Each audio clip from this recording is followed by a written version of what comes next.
Le plus sage est celui qui, comme un enfant, n'a pas honte de paraître fou. Erasme de Rotterdam.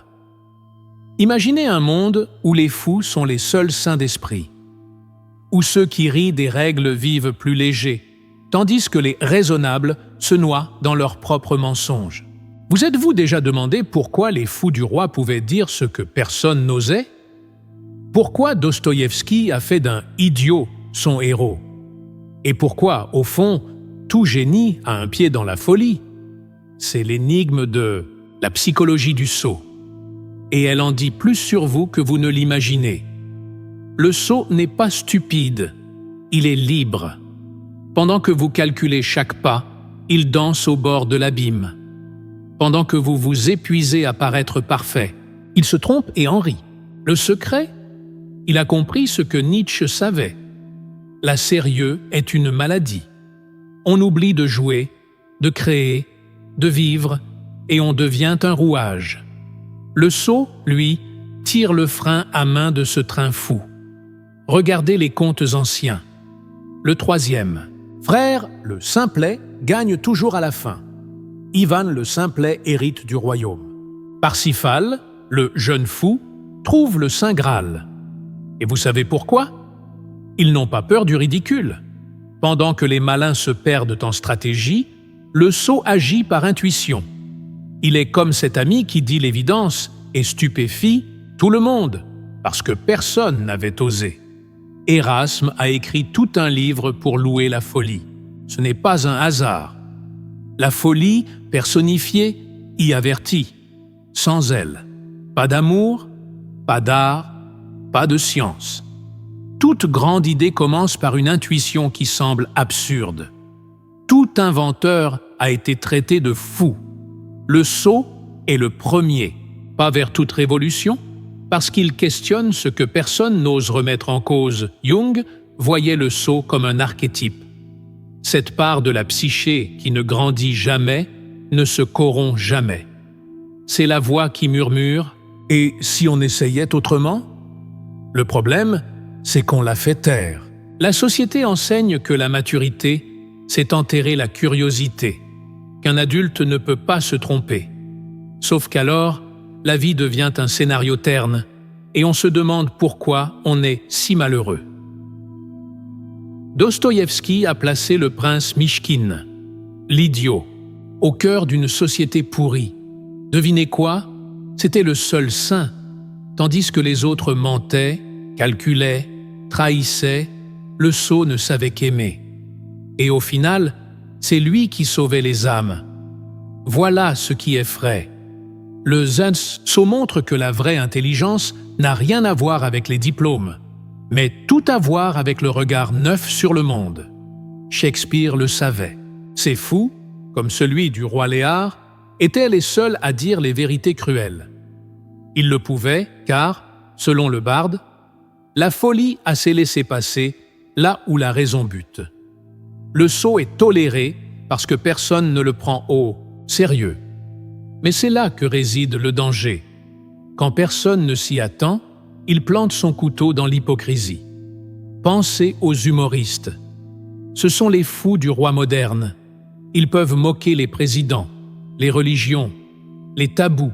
Tant qu'ils font rire, le rire est leur laissez-passer. Mais regardez bien, ceux qui rient beaucoup souffrent souvent beaucoup. Le clown fait une dépression. L'humoriste marche sur un fil. Pourquoi? Parce que le sot porte le fardeau de voir ce que les autres ignorent. Voici le paradoxe. Le sot est naïf, mais voit loin. Comme l'enfant qui demande « Pourquoi le roi est nu ?» et fait tomber le masque. Il ne suit pas le script, n'a pas de filtre. Et c'est précisément cette faiblesse qui devient sa force. Pendant que vous êtes paralysé par le « qu'en dira-t-on », lui a déjà 3 pas d'avance, vivant. Dans le tarot, le fou est la carte sans numéro. 0. Le début et la fin. Il marche au bord du précipice, les yeux vers le ciel, tandis qu'un chien tente de l'avertir du danger. C'est l'image parfaite. Le sot ne craint pas l'abîme parce qu'il fait confiance à son instinct. Et au final, ceux qui tombent ne sont pas lui, mais ceux qui se sont moqués. Socrate se disait ignorant. Jésus a loué les pauvres, en esprit. Les vrais sages savent que la sagesse suprême est d'admettre qu'on ne sait rien. Le sot le fait sans effort. Il incarne le « je ne sais qu'une chose, c'est que je ne sais rien » et reste ainsi ouvert au monde. Tandis que les autres s'enferment dans leur certitude, lui danse dans le doute. Au final, la psychologie du sot nous pose cette question. Qui est le plus fou? Celui qui se trompe et apprend, ou celui qui feint la perfection? Celui qui rit de lui-même, ou celui qui se paralyse par peur du jugement? Peut-être que la vraie sagesse se cache là où on l'attend le moins, dans le courage d'être simplement humain. Et ça, mon ami, c'est une leçon que les sages peinent encore à comprendre. Il y a un sale secret que personne ne révèle. La société a besoin des sots, mais punit ceux qui osent l'être. Regardez le clown. Tout le monde rit de lui, mais personne ne veut être à sa place. Il en va de même pour l'ivrogne, de la fête, le rêveur incorrigible, l'amoureux qui parle trop. Ils sont le sel de la terre, mais aussi les boucs émissaires parfaits. Pourquoi? Parce que le sot révèle, sans le vouloir, tout ce que nous refoulons en nous-mêmes. Pensez à Don Quichotte, un vieux fou qui croyait encore à la chevalerie quand le monde avait déjà tourné le dos aux idéaux. Cervantes nous a fait rire de lui, jusqu'à ce qu'on réalise qu'en vérité, nous rions de nous-mêmes. Combien de moulins à vent avez-vous attaqué cette semaine? Combien de fois avez-vous faim de ne pas voir les géants qui vous hantent? Le sot est un miroir, et c'est pour cela qu'il fait si mal d'y regarder. Dans la Russie de Tolstoï, Ivan le Simplet était exploité par tous. Ses frères intelligents vivaient de combines, tandis que lui peinait dans les champs. À la fin, Ivan hérite du royaume. Cela ressemble à un conte de fées, mais cache une vérité cruelle. Le monde récompense l'innocence seulement après l'avoir écrasée. Il est facile d'aimer le sot dans les histoires, bien plus difficile de le respecter dans la vraie vie, quand il croise votre chemin. Les hôpitaux psychiatriques regorgent de sots que la société n'a pas su accepter. Van Gogh s'est coupé l'oreille. Nietzsche a embrassé un cheval. Virginia Woolf a rempli ses poches de pierre. Qu'est-ce qui sépare le génie du fou? Seulement le temps et la chance. La même sensibilité qui permet à l'artiste de voir l'invisible peut le détruire quand le monde lui dit qu'il délire. Les fous du roi médiévaux avaient un privilège mortel. Ils pouvaient se moquer du monarque. Mais il y avait un prix, beaucoup finirent avec leur tête littéralement mise à prix. Le sot paie sa liberté avec la solitude. Combien d'originaux connaissez-vous qui vivent en marge? Combien de collègues qualifiés de « un peu dingues » sont en réalité les seuls saints dans l'asile corporatif? Le cinéma adore cette contradiction. Forrest Gump, l'idiot, réussit dans un monde de malins. Le Joker, le clown raté, devient un vilain quand la société le broie. Ce sont deux faces d'une même pièce. Le sot est soit sanctifié, soit diabolisé, mais jamais traité comme un égal, parce que l'égalité exigerait que nous confrontions notre propre folie. En psychologie, on appelle ombre tout ce que nous refoulons. Et le sot est l'ombre collective de la société. Il fait ce que vous n'osez pas, chanter dans le métro, danser seul, parler à des inconnus. Un instant, vous riez ou vous agacez. Puis, vous passez à autre chose. Mais quelque chose persiste, cette petite voix. Et si j'essayais? Voilà la question dangereuse que le sot sème en vous. Les contes de fées regorgent d'épreuves cruelles. Le troisième fils, le Simplet, subit toujours des humiliations avant de triompher. Parce que l'innocence doit être testée. Le monde ne récompense pas la naïveté pure. Il récompense celui qui garde un cœur de sot, même après avoir vu les ténèbres. Comme dit le proverbe, « L'innocent n'est pas celui qui ignore le mal, mais celui qui le connaît et choisit le « bien malgré tout » Jésus a loué les pauvres en esprit. Diogène vivait dans un tonneau. François d'Assise embrassait les lépreux. Tous ces fous sacrés partageaient un trait. Ils méprisaient ce que le monde appelle succès. Et voici le piège. Quand vous arrêtez de courir après ce que tous désirent, vous découvrez ce qui compte vraiment. Le problème, cette découverte s'accompagne souvent de regards en biais. Combien d'idées révolutionnaires ont été ridiculisées avant de changer le monde? La Terre ronde, l'avion, Internet. Toute innovation semble folie au début. Le sot est le premier astronaute à poser le pied sur un territoire inconnu. Et c'est pourquoi il reçoit les flèches de ceux restés dans la sécurité de la caverne. Dans le tarot, le fou marche au bord du précipice. Certaines versions montrent un chien tentant de l'avertir du danger. Voilà la métaphore parfaite. Le sot ignore les alertes de la raison et, miraculeusement, ne tombe pas. Pourquoi? Parce que celui qui vit vraiment n'a pas peur de trébucher. Pendant que vous calculez chaque pas, il est déjà de l'autre côté, riant de vos hésitations. Au final, la grande leçon du sot est simple. La vraie folie est de croire que nous pouvons tout contrôler, que la vie se plie à des plans. Qu'être adulte signifie enterrer la spontanéité. Le sot nous rappelle qu'au fond, nous sommes tous des enfants perdus et qu'accepter cela est peut-être le début de la sagesse. Le prix? Rarement. Être pris au sérieux. La récompense? Vivre vraiment, pendant que d'autres se contentent de survivre. Les entreprises veulent des robots obéissants. Les écoles forment des machines à répéter. Les politiciens exigent une foi aveugle. Et au milieu de cet asile, qui sont les vrais révolutionnaires?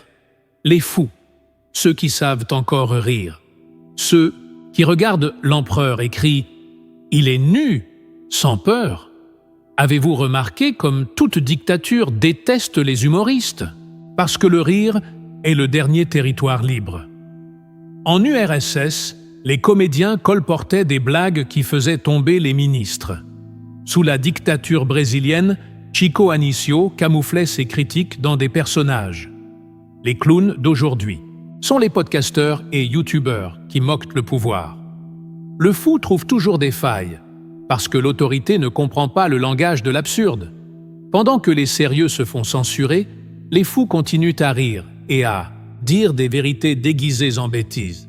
Mais attention, le fou n'est pas qu'un rebelle, il est l'antidote au vide moderne.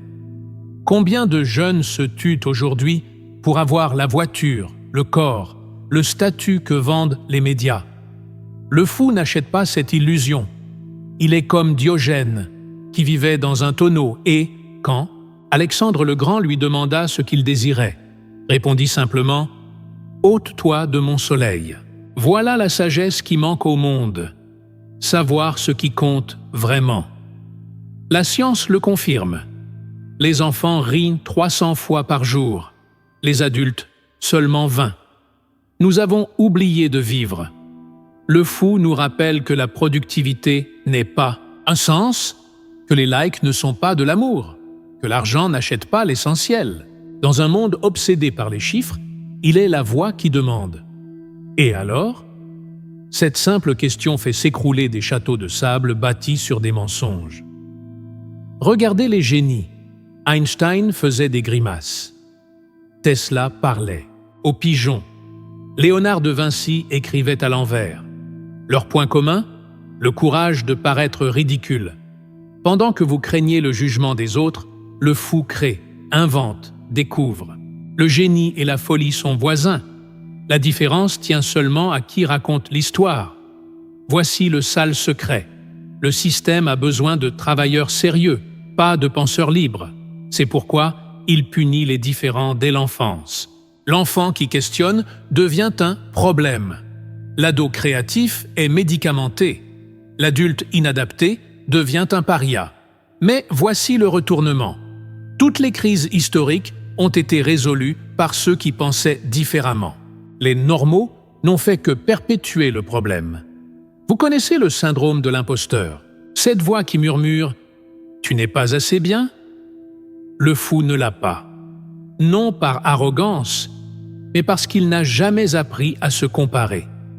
Pendant que vous vous paralysez en imaginant ce que les autres vont penser, lui, il agit. Peut-il échouer? Bien sûr. Mais échouer est humain. Et c'est précisément là que se trouve le vrai apprentissage. Dans les entreprises les plus innovantes, on trouve un détail révélateur. Des espaces pour jouer, des tables de ping-pong, des salles de décompression. Pourquoi? Parce qu'elles savent que la créativité naît de cet état ludique que le fou n'a jamais quitté. Le problème, c'est que pour la majorité, heure de travail signifie encore tuer l'enfant intérieur. Et après, on s'étonne que la vie ait perdu son éclat. Les traditions spirituelles l'ont toujours su. Les maîtres zen utilisent des koans, des questions sans sens, pour briser l'esprit logique. Jésus disait que le royaume des cieux appartient aux simples. Les soufis dansent, les chamans rînent, toutes reconnaissent une vérité. La vraie sagesse vient quand on cesse de prendre son petit moi au sérieux. Le dernier fou, c'est vous. Oui, vous qui lisez ces mots. Parce qu'au fond, nous savons tous que la vie est trop courte pour les apparences, que sur notre lit de mort, personne ne se souviendra des heures supplémentaires, mais des fous rires, des amours insensés, des moments où nous avons été fidèles à nous-mêmes. Alors voici le défi. Aujourd'hui, faites quelque chose que votre moi sérieux désapprouverait.